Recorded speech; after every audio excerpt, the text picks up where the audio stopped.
With us tonight is the president of Soroptimist Kuwait, Al-Hajjaj.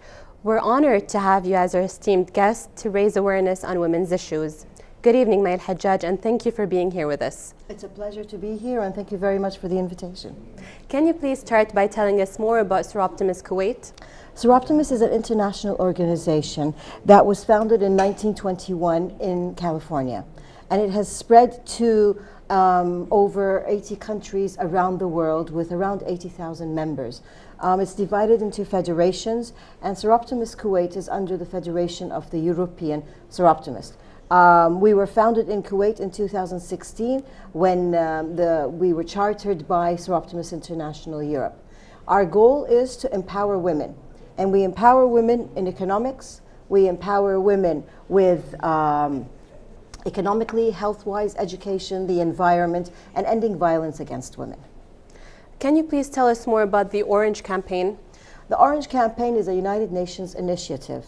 It started because there was a need for ending violence against women.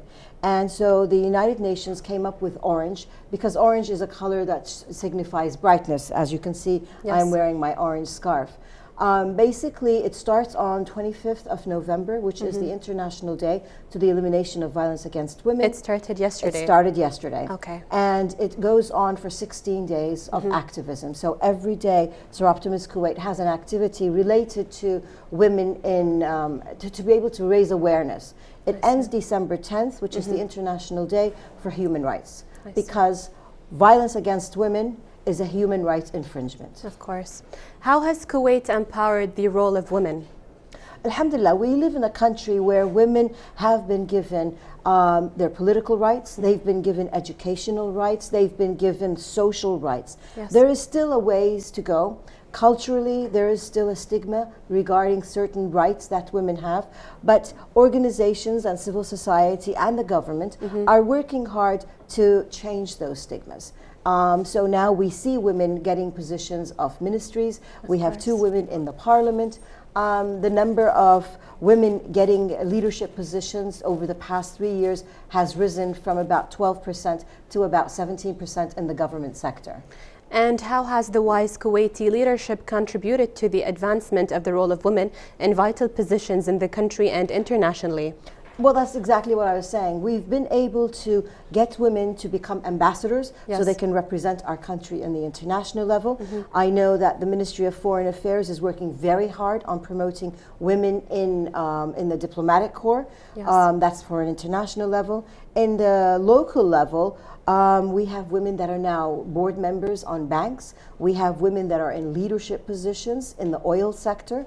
And that is all part of the government strategy to make sure that there is gender equality, because Kuwait is a country that does believe in rights for women and men. It believes in gender equality, and therefore when the government pushes these kinds of things, it helps the government and it helps the country grow. And I think the best example of that is their invitation of the Ministry of Information for me to be here.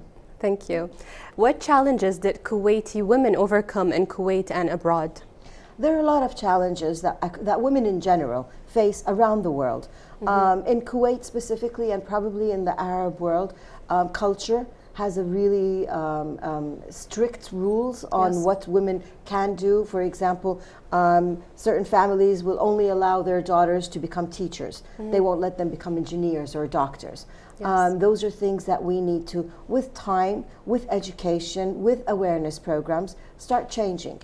So we need to be able to remove the challenges and these barriers so that women have the opportunities to grow and become more able to hold leadership positions. And from your point of view, what does the future hold for women in Kuwait?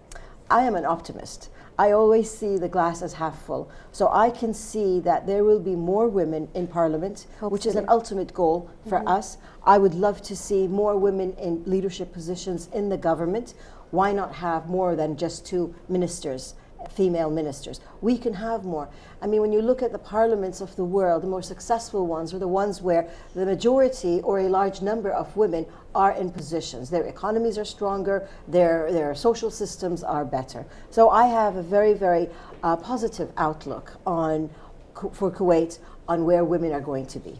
Thank you so much for joining us tonight. Thank you. Thank you.